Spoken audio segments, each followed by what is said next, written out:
Bonjour à tous et à toutes, et bienvenue dans ce nouvel épisode de notre série de podcasts portant sur les innovations démocratiques.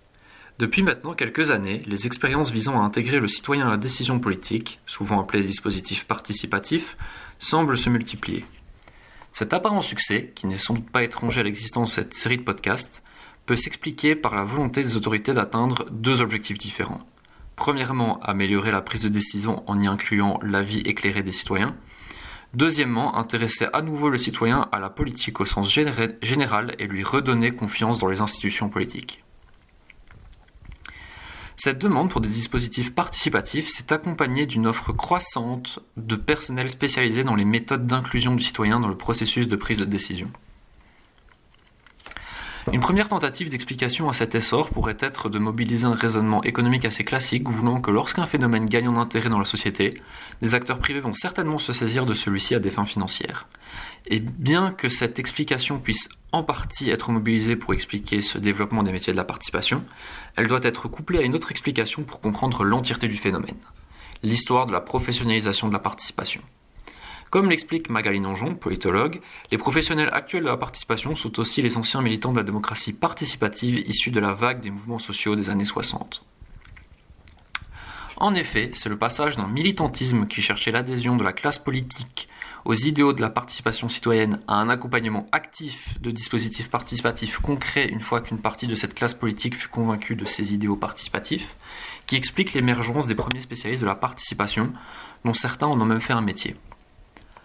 Vous l'aurez compris, ces acteurs que nous appelons professionnels de la participation sont le sujet de ce podcast où on tentera de répondre à une question simple en apparence, à savoir qui sont les professionnels de la participation. Si vous avez été attentif aux explications données depuis le début de ce podcast, vous serez sans doute tenté de vous dire qu'une réponse suffisante a déjà été apportée avec l'évocation du passé militant de ces professionnels de la participation d'une part et la dimension lucrative de cette activité d'autre part. Seulement, se contenter de ces explications nous obligerait à omettre d'autres questions qui en découlent et qui semblent tout aussi intéressantes. La première de ces questions est celle du profil type des professionnels de la participation. Si les dispositifs participatifs sont connus pour attirer en premier lieu des citoyens de niveau universitaire, ayant déjà un intérêt pour ce type d'expérience, nous pourrions supposer qu'il s'agit du même public qui se retrouve dans ce type de profession. A l'inverse, nous pourrions également supposer que comme un des objectifs poursuivis par ces dispositifs est d'inclure les catégories de population moins entendues en cherchant une parité en termes de genre d'une part et de niveau socio-économique d'autre part, cette volonté d'inclusivité se retrouve également dans les métiers de la participation, qui veillerait donc à ne pas engager que des hommes issus de milieux universitaires, mais avoir une parité en termes de genre et de milieu socio-économique. La deuxième question qui émerge est celle de la plus-value des professionnels de la participation dans l'organisation des dispositifs participatifs. Nous pouvons en effet nous interroger sur le rôle de ces professionnels dans la mise en place et la tenue de ces dispositifs.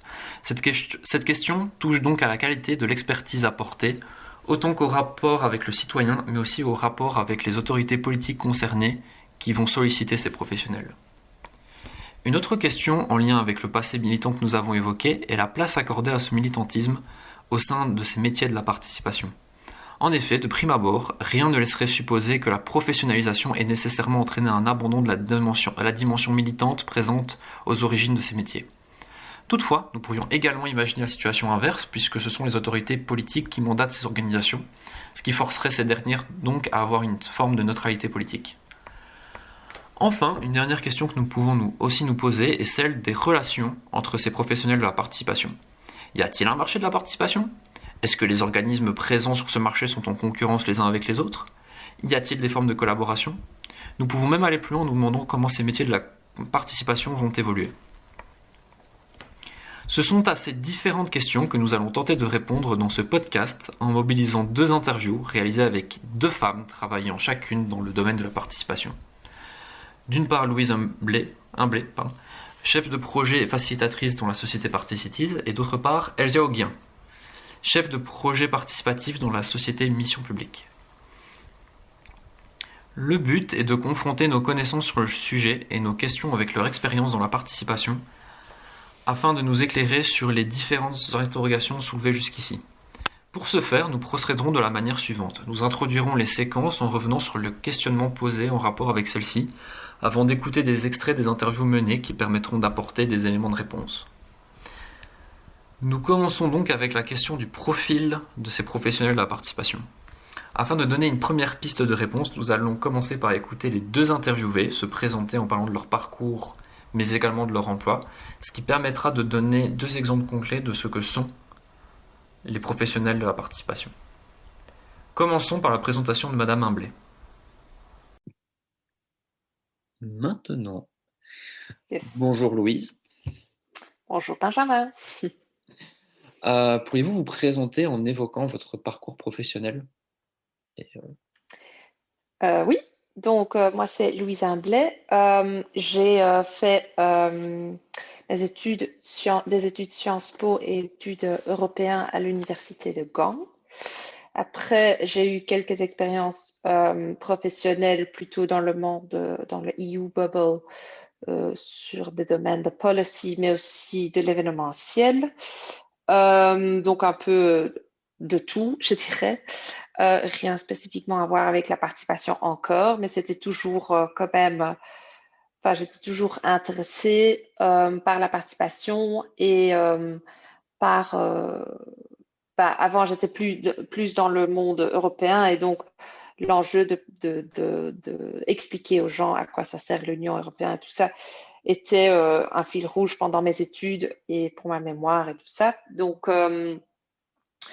voilà, puis j'ai donc fait un peu droite et à gauche, j'ai fait de la communication aussi, toujours dans le EU Bubble, et puis j'ai fait un stage à la représentation de la Commission européenne en Belgique.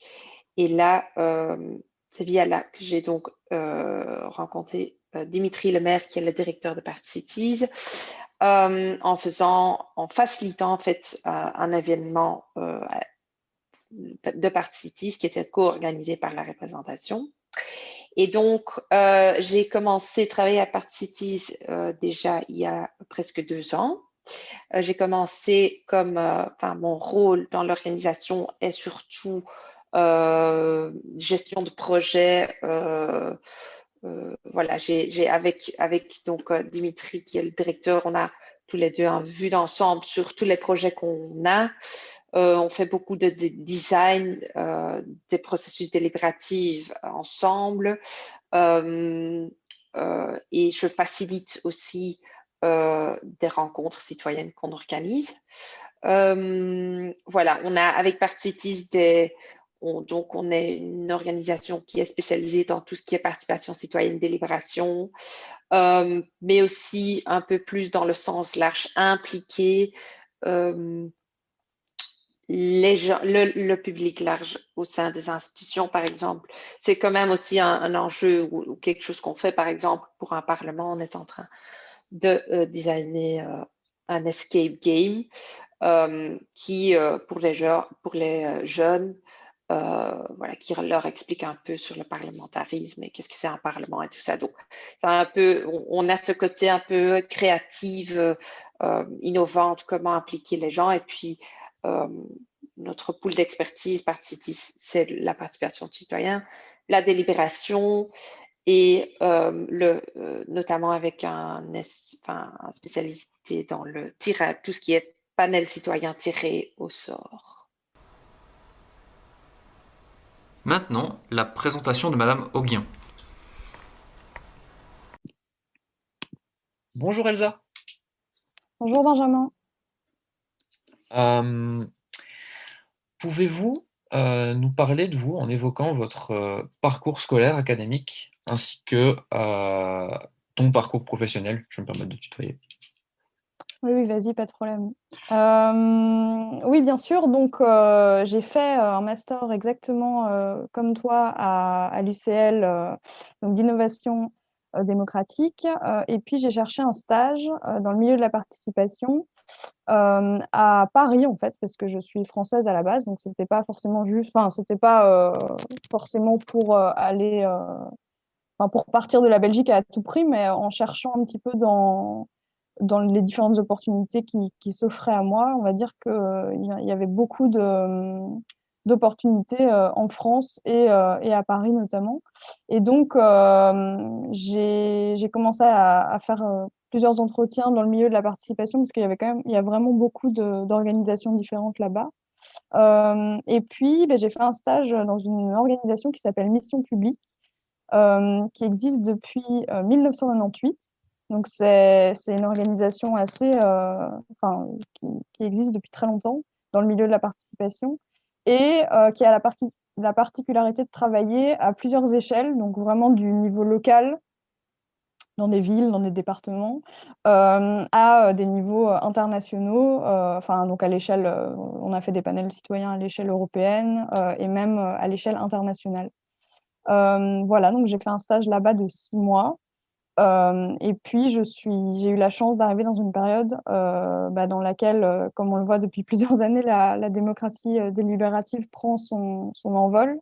Et donc, l'équipe grandit. C'était une équipe dans les années 2000 qui était vraiment composée de 3-4 personnes.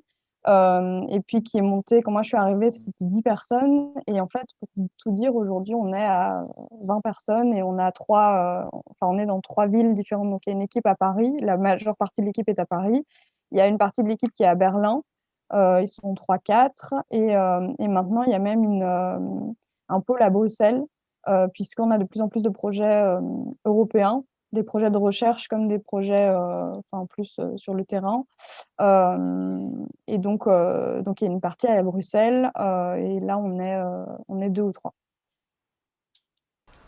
Ces deux extraits montrent donc que nous sommes en présence de deux femmes ayant fait des études universitaires, qui évoluent toutes les deux dans des organismes proposant une expertise dans le domaine de la participation, mais qui se situent dans des pays différents. En Belgique pour Particities et en France pour Mission Publique.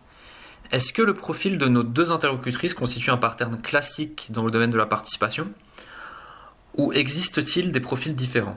C'est ce que l'extrait suivant, nous posant la question de l'inclusivité à Madame Imblé, va permettre de déterminer. Donc je vais continuer sur cette question des valeurs. Donc on sait qu'un des enjeux reconnus de la participation et de la délibération, c'est l'inclusion des catégories de personnes ayant moins l'habitude de s'exprimer, voire même d'être entendues.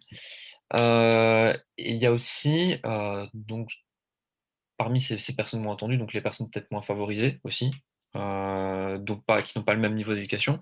Et il y a aussi la question de l'expression des femmes en public, donc qui s'expriment statistiquement moins. Donc, on sait que c'est un enjeu de la délibération et des dispositifs délibératifs et participatifs d'avoir des femmes. Est-ce que c'est aussi le cas pour les professionnels de la participation ou dans le métier? Est-ce que les femmes sont très représentées? Écoute, c'est très marrant parce qu'à Mission Publique, on est vraiment beaucoup de femmes. Donc, après, dans le milieu en général, j'ai du mal à dire. Nous, c'est assez paritaire parce qu'on a une co-directrice et un co-directeur, et on est vraiment beaucoup de femmes dans l'équipe. Donc, je sais pas, on doit être. Enfin, non, je ne vais pas là donner un chiffre parce que ça ça va pas être le bon. Mais on est beaucoup de femmes. J'ai l'impression, moi, que dans le milieu de la participation, il n'y a pas vraiment de. Enfin, c'est pas vraiment un enjeu. Après, sur les processus, c'est vraiment un enjeu, par contre. Donc, je ne sais pas si tu veux que je développe plus sur le côté les processus, mais dans le milieu de la participation, pour moi, comme partout, en fait, oui, évidemment que. Évidemment que. Il y a un truc avec, c'est hyper important que les femmes soient représentées et évidemment que quand c'est une jeune femme qui parle à un commanditaire qui est plus âgé et qui est un homme, ça passe moins bien souvent que quand c'est un homme qui parle à un autre homme. Mais ça, c'est partout et c'est pas forcément, pour moi, c'est pas spécifique au domaine de la participation. Mais ça se remarque, mais ça, c'est pas tant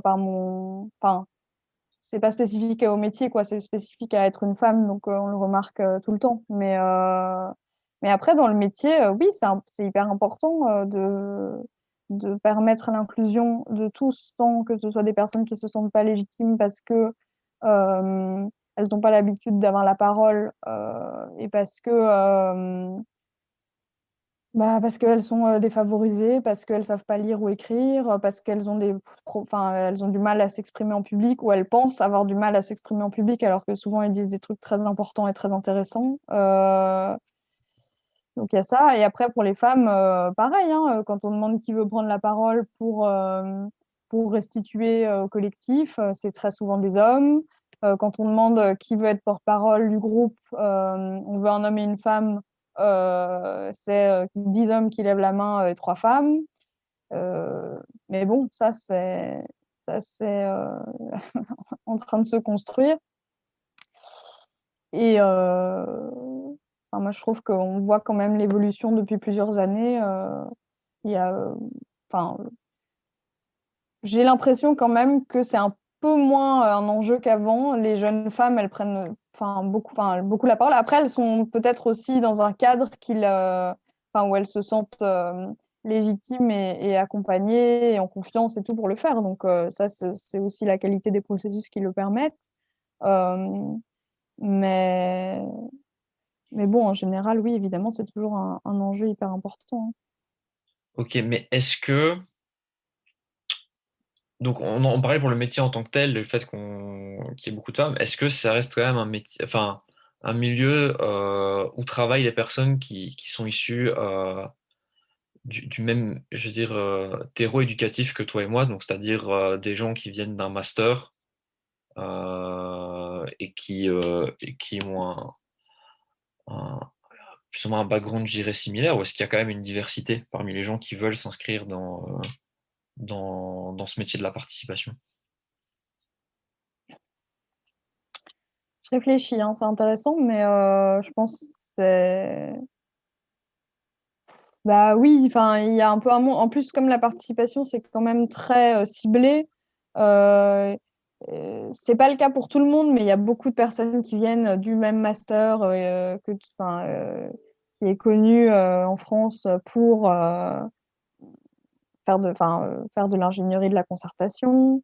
Et oui, il y a des canaux un peu par lesquels les gens arrivent de toute façon. Et donc, c'est sûr que c'est difficile de sortir des sentiers battus, de avoir un master et être diplômé de l'université, quoi. Oui, c'est un peu c'est difficile. Je sais pas quoi dire parce que c'est un peu. Enfin, c'est un peu comme ça dans beaucoup de métiers, quoi. C'est-à-dire que, il faut avoir des compétences en sciences politiques, machin. Il faut être intéressé par les processus participatifs pour pouvoir postuler. Donc, en général, les gens qui ont fait ça, c'est des gens qui ont été à l'université. Plus en France, il y a toute la problématique, tout l'enjeu des grandes écoles et tout, donc avec Sciences Po. Donc, euh, c'est c'est pas voulu que ce soit élitiste, mais tu as raison, c'est sûr que ça l'est, mais comme dans plein de métiers où il faut avoir des compétences qu'on apprend souvent à l'université, quoi. Donc, je sais pas, je sais pas quoi dire, c'est triste, mais Ok, bah ça me va comme réponse. C'est une réponse. ouais, Euh, c'est une réponse. Mais bon. On voit donc que même s'il y a une diversité en termes de genre, les personnes travaillant dans le milieu de la participation semblent toutes de même composées de gens avec un niveau universitaire. Or, les universitaires sont connus pour être une catégorie de personnes qui est traditionnellement la plus intéressée par la décision politique et n'est donc pas la catégorie d'individus que la participation vise particulièrement à inclure, c'est-à-dire les personnes moins éduquées qui sont connues pour participer moins. Passons maintenant à notre deuxième questionnement, qui est celui de la plus-value des professionnels de la participation dans l'organisation de dispositifs participatifs. La question se pose en effet, puisqu'il existe des dispositifs participatifs impulsés et gérés uniquement par des citoyens ou par des entités politiques qui vont mobiliser leur propre personnel pour l'organisation de ces dispositifs. Dès lors, si l'intégration de ces professionnels de la participation ne semble pas être une condition sine qua non pour mener à bien un dispositif participatif, comment les professionnels de la participation justifient-ils leur présence dans ce type de dispositif ? Pour répondre à cette question, nous allons mobiliser un long extrait de notre entretien avec Madame Auguien au sujet de cet apport. Voici quelle a été sa réponse. Non, non, je pense que c'est très clair et je pense qu'on se reconnaît tous là-dedans. C'est-à-dire que euh, enfin, c'est notre métier. Il y en a qui ont fait des études dans ce secteur-là, d'autres pas forcément. Mais du coup, moi, je trouve que c'est plus quelque chose qui s'apprend sur le terrain que forcément par les études, même si le master qu'on a tous les deux fait est très important aussi pour, enfin, voilà, pour décrypter un petit peu les grands enjeux du secteur et avoir des bases théoriques. Mais je pense qu'on est tous d'accord pour dire que la participation, ça s'apprend aussi sur le terrain. Il y a des enjeux enfin, c'est très important hein, d'avoir aussi de la recherche dans ce métier-là. Mais quand on dit des professionnels de la participation, c'est que on est tant intéressé par le conseil stratégique, les stratégies d'impact pour vraiment euh, mettre du sens au processus participatif qu'on accompagne. Mais il y a aussi le côté comment est-ce que ça s'organise sur le terrain, comment est-ce qu'on appelle les gens pour réfléchir, enfin pour les convaincre de participer en fait, pour les convaincre qu'ils sont légitimes aussi à participer et que il n'y a pas que les volontaires qui viennent, enfin, qui participent au processus. C'est réserver un traiteur, réserver l'hôtel, s'arranger pour que le matin, quand les participants arrivent, le buffet soit là, enfin, que tout se passe bien au niveau logistique et technique aussi. Donc, il y a un côté qu'on peut apprendre que sur le terrain, oui, et où enfin oui, je pense que le secteur, ça se nomme les professionnels de la participation.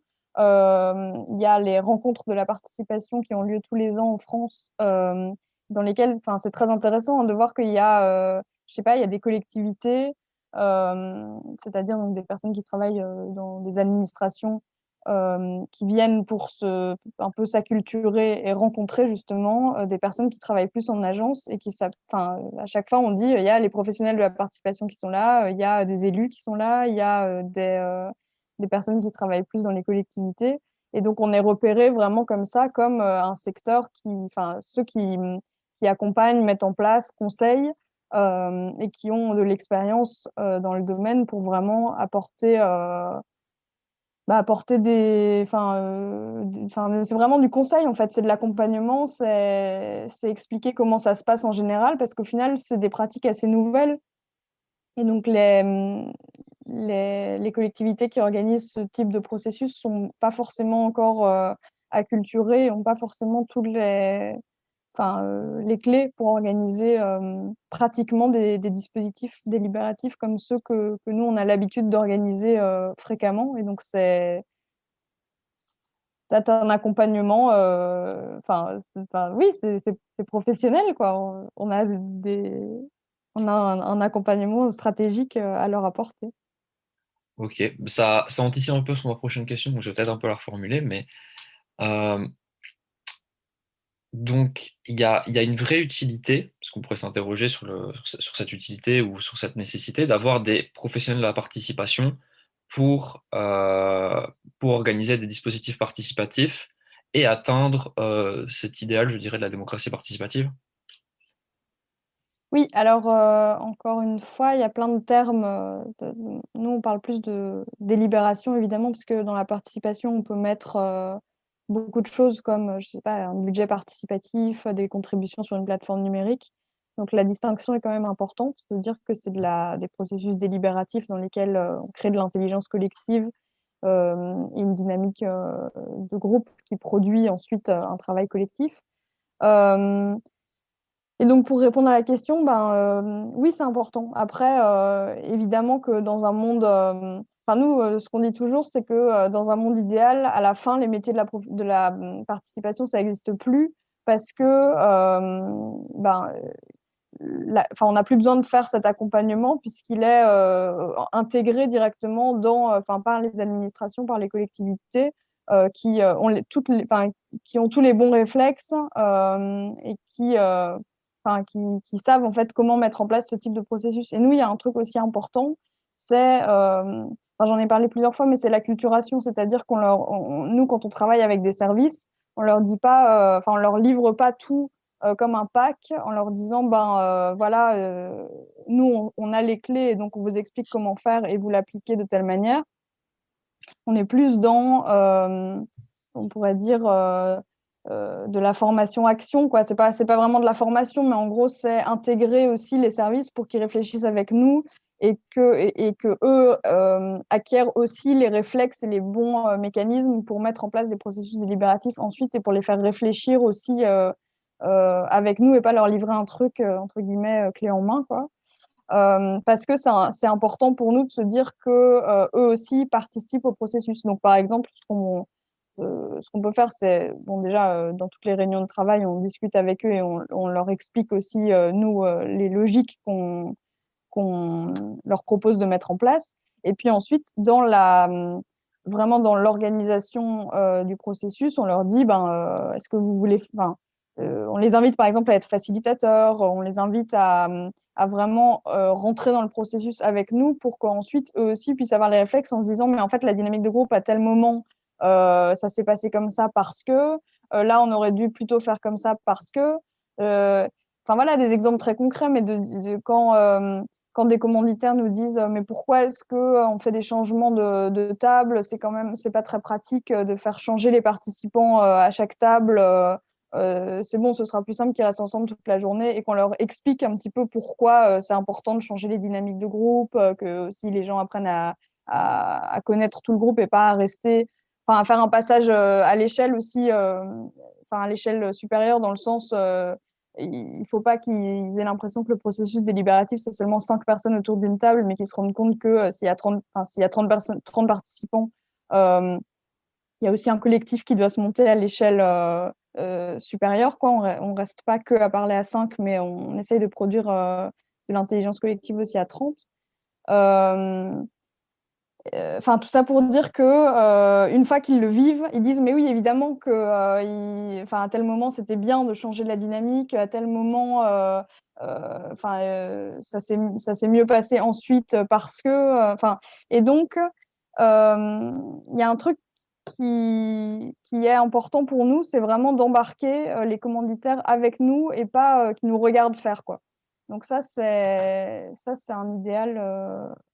Dans cet extrait, nous pouvons donc constater que Madame Auguien mobilise différents éléments pour justifier de la plus-value des professionnels de la participation, dont un ressort plus particulièrement, l'expertise. Pour Madame Auguien, c'est donc le manque de connaissance des collectivités publiques vis-à-vis des dispositifs participatifs, dont la popularité serait récente d'après elle, qui justifie ce besoin pour ces mêmes professionnels de la participation. La prochaine question que nous posons est celle du militantisme au sein de ce secteur des professionnels de la participation. En effet, les travaux de Magali Nonjon sur le sujet tentent à montrer que les métiers actuels de la participation sont le fruit d'une évolution d'activités prônées et mises en place par les militants de la participation issus des mouvements sociaux des années 60. En simplifiant quelque peu les propos de l'auteur, certains pourraient être tentés de dire que ces militants sociaux d'hier seraient donc les professionnels de la participation d'aujourd'hui. Mais au-delà d'une quelconque question sur la nécessité d'établir ou pas une filiation entre ces militants et les professionnels de la participation, le travail de Nonjon permet de poser notre attention sur une autre problématique, la place du militantisme dans ces professions. Cette question du militantisme est pertinente puisque de nombreuses organisations proposant une expertise dans la participation sont souvent mobilisées par des autorités politiques qui semblent donc profiter de cette expertise, mais également d'une prétendue neutralité politique dont disposeraient ces organisations.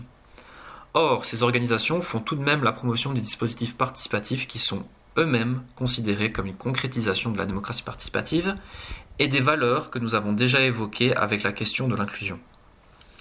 De ce fait, même si les professionnels entretiennent une image de neutralité, ils font la promotion des valeurs attachées à la démocratie participative qui sont donc intrinsèquement idéologiques.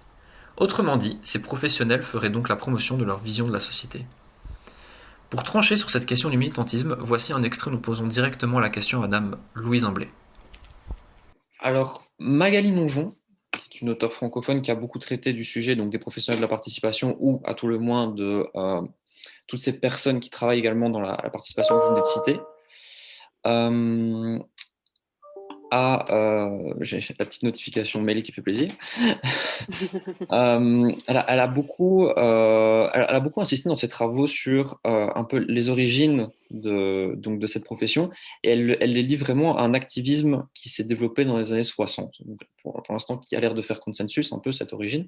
Est-ce que vous diriez qu'il y a toujours cet activisme, il est toujours présent actuellement dans votre métier? Je pense que, et c'est peut-être là aussi où il y a Différent. les différents entre les organisations sur la région bruxelloise. Oui, il y a de l'activisme, c'est-à-dire on croit quand même tous dans la participation citoyenne, on veut que ça se mette en place et on s'engage ou on milite, on s'engage à faire ça. Nous, avec Parti on a quand même, on donne une importance grande à ce qui est la neutralité. Donc pour nous, on nous considère pas comme des activistes dans le sens où on va pas militer pour la participation citoyenne. On veut être neutre, donc ça veut dire que nos clients, par exemple des institutions, des échevins ou des échevines, ont viennent de différents partis et ce qui est important, donc ça c'est pas du tout important pour nous. Pour nous, ce qui est important, c'est qu'il y a une vraie délibération, il y a un impact, quoi que ce soit l'impact ou le résultat du processus. Donc on n'a pas un focus sur on milite pas pour par exemple, une société durable, on milite pas pour un certain modèle d'économie. Pour nous, l'importance est dans le processus et que le processus soit de qualité. Et là, je pense qu'il y a des différences entre nous et d'autres organisations qui militent à côté de leur activisme pour la participation citoyenne que nous, on a aussi, bien évidemment, qui sont un peu plus qui s'expriment aussi sur justement le niveau de société durable, inclusion, nous on est quand même inclusif aussi, mais tout ce qui est un peu plus durable, vert et tout ça, je vois que ça va parfois main dans la main, la participation citoyenne, avec tout ce qui est transition écologique et tout ça, ce qui est très important et intéressant, mais pour nous, ça va au-delà. Et donc, voilà, on peut aussi mener une discussion sur tout un autre sujet ou avec un résultat qui peut être peut-être différent. Donc, on sait jamais en avance ce qui va être le résultat. Nous le voyons donc dans cet extrait avec Madame Humblet. Party Cities, qui est un organisme proposant l'expertise dans la participation, veut se détacher de toute image militante. Toutefois, il y a bien la promotion de valeurs liées aux idéaux participatifs qui sont évoquées. D'ailleurs, en lui reposant la question de la promotion de ces valeurs plus tard dans l'interview, voilà ce que Madame Humblet a répondu. Voilà. Merci. Et je vais me permettre d'embrayer sur ce que vous venez de dire et je vais revenir sur la question de l'activisme. S'il n'y a pas d'activisme politique, est-ce qu'on ne peut pas, à tout le moins, dire que si on fait quand même attention au fait d'avoir des femmes qui soient dans ces groupes de facilitation ou de donner l'exemple à ce niveau-là, on ne peut pas parler au moins de valeurs de la participation qui sont partagées et diffusées par Party Cities et peut-être les autres organisations. Oui. Oui, tout à fait, effectivement, et j'ai déjà parlé de l'impact, c'est effectivement ça. Donc, Party Cities, nous, on milite pas pour une société ou quelque chose comme ça, mais on milite pour on a des valeurs qui se retrouvent, d'ailleurs, qu'on met toujours dans les offres qu'on fait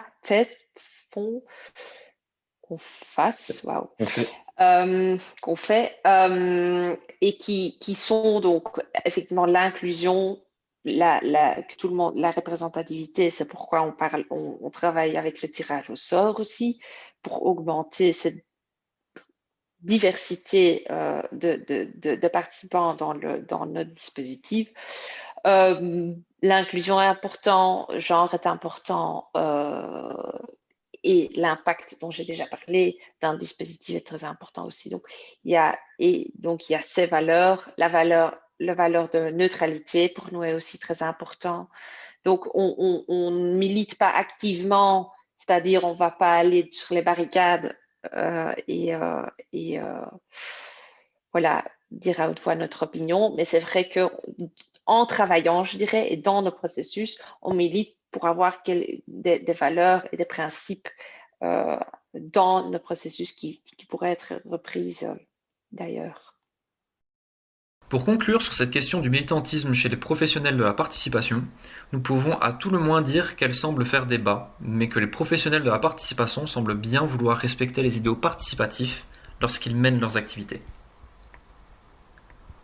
Pour terminer ce podcast, nous allons aborder une question qui amène à une réponse plus descriptive, à savoir à quoi ressemble le milieu de la participation professionnelle. Nous avons abordé cette question très générale dans notre entretien avec Madame Elsa Auguin.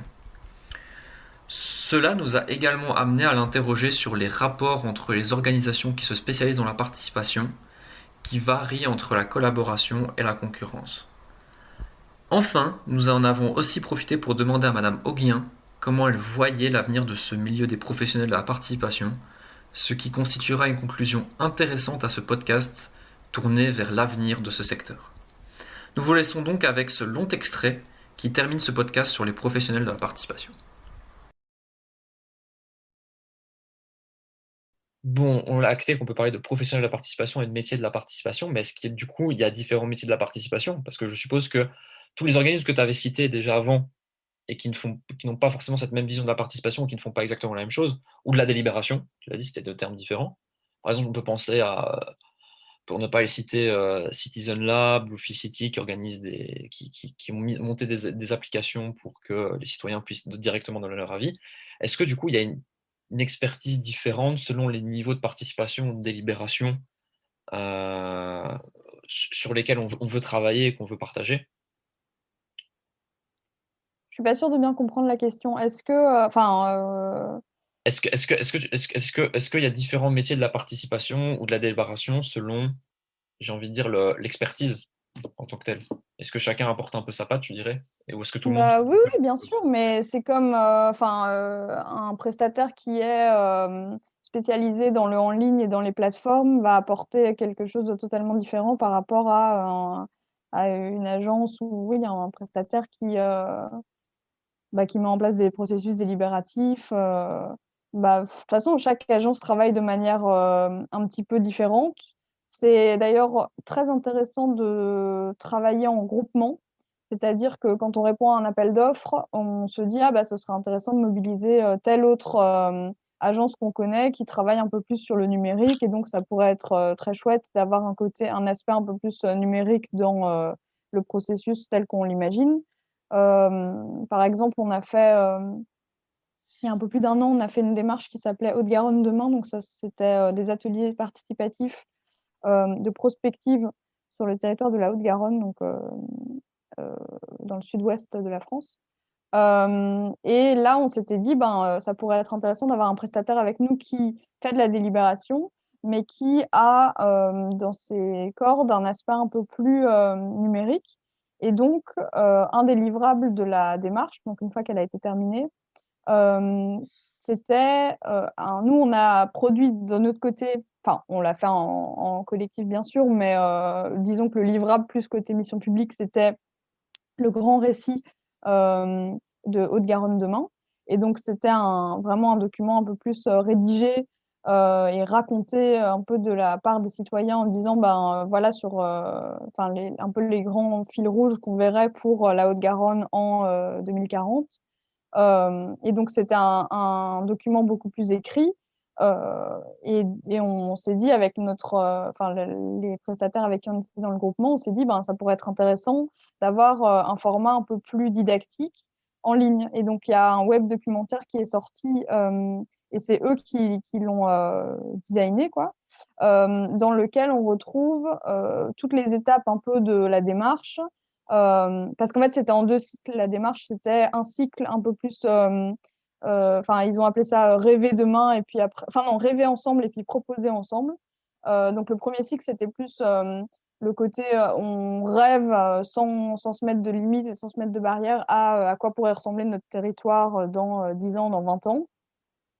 Et puis, donc, il y a eu 7 ateliers dans tout le département, avec des participants différents à chaque fois. Et puis, quelques mois plus tard, ils se sont dit, mais ça pourrait être intéressant de reprendre les aspirations en fait, qui ont été données par ces citoyens, de les reprendre et avec d'autres citoyens sur base de ces aspirations et de ces grands rêves un peu pour le territoire, les décliner en propositions un peu plus concrètes. Donc au final, il y a encore eu 7 ateliers avec des personnes différentes dans des lieux différents, dans lesquels souvent d'ailleurs des élus locaux venaient, et c'était très intéressant d'avoir la dimension le territoire aussi vu par les élus, qui sont souvent très proches d'ailleurs de leur population, vu que c'était souvent dans des villages assez de taille petite. Et donc, sur ce web documentaire, on voit un peu toute la partie rêver ensemble et la partie proposer ensemble, et on le voit d'une manière graphique en fait. Donc, bon, après, c'est intéressant à aller consulter, et moins que je le raconte à l'oral, mais c'est pour dire que oui, souvent on s'allie avec d'autres partenaires en disant bah oui, eux, on sait bien qu'ils ont un côté plus numérique, ou alors on sait bien qu'ils travaillent plus dans ce territoire. Par exemple, nous, on est basé à Paris et on a l'habitude de travailler dans vraiment beaucoup de territoires en France, et donc on n'est pas spécialisé dans un territoire en particulier ou dans une thématique en particulier. Mais voilà, on fait, j'en sais rien, une démarche à Marseille. Ça peut être intéressant si on est avec un prestataire à Marseille là-bas qui connaît bien le terrain, parce que ça peut nous apporter ça peut apporter tu vois, des avantages quoi, dans la démarche aussi, de bien connaître le territoire pour ensuite proposer un processus qui s'adapte au mieux aussi aux besoins. Donc voilà, après, dans ce type de groupement, parce que je pense que c'est intéressant pour cette question de se dire on n'est pas omnipotent non plus, c'est intéressant de pouvoir s'allier avec des personnes qui ont d'autres spécificités que nous. Donc typiquement, on a rencontré je sais pas ce que c'est une organisation, mais ça s'appelle la Compagnie des rêves urbains. Et donc, c'est on va dire une organisation, parce que je sais pas si c'est une entreprise ou une asso, mais qui est spécialisée dans les jeux. Donc, ils créent des jeux, mais ils s'intéressent aussi aux jeux d'urbanisme et aux jeux participatifs. Et donc, on se disait intéressant dans une prochaine offre, les associer en se disant, mais pour sortir un peu des sentiers battus, comment faire pour intégrer dans la dynamique collective, et aussi comment créer de la créativité chez les participants. Ce serait de faire des jeux avec eux, vraiment avec des plateaux où, par exemple, on a l'habitude de travailler, je sais pas, avec des personas, donc chaque participant reçoit un rôle et du coup doit se mettre à la place de quelqu'un d'autre pour réfléchir à comment cette personne-là verrait un sujet, les avantages et inconvénients pour cette personne, etc. Et donc là, on se disait, mais ça peut être intéressant d'aller plus loin encore avec vraiment des jeux de rôle, et vraiment d'avoir la compétence en fait d'un autre prestataire qui pourrait nous aider à imaginer ce type de jeu vraiment un peu moins nous, on le fait d'une manière un peu artisanale, quoi, mais avec un côté un peu plus. C'est vraiment leur compétence, et eux, ils savent faire, quoi. Donc, ça, c'est le genre de prestataire qu'on peut associer avec nous pour répondre à des offres. Voilà, je réfléchis à d'autres exemples, mais ça ne me vient pas d'autres types de prestats qu'on aurait associés. Mais je trouve ça déjà super intéressant, et donc tu as abordé un peu un aspect de collaboration qui est du coup assez présent, j'ai l'impression, du coup, en général dans ce domaine. Euh, Est-ce que c'est plus de la collaboration que de la concurrence? Est-ce qu'il peut y avoir de la concurrence? Il y a les deux. Enfin, en fait, quand on répond à un appel d'offres, moi, là, je te dis, on répond en groupement, mais parfois, on répond dans un groupement où on nous dit, ah, désolé, on répond déjà avec quelqu'un d'autre.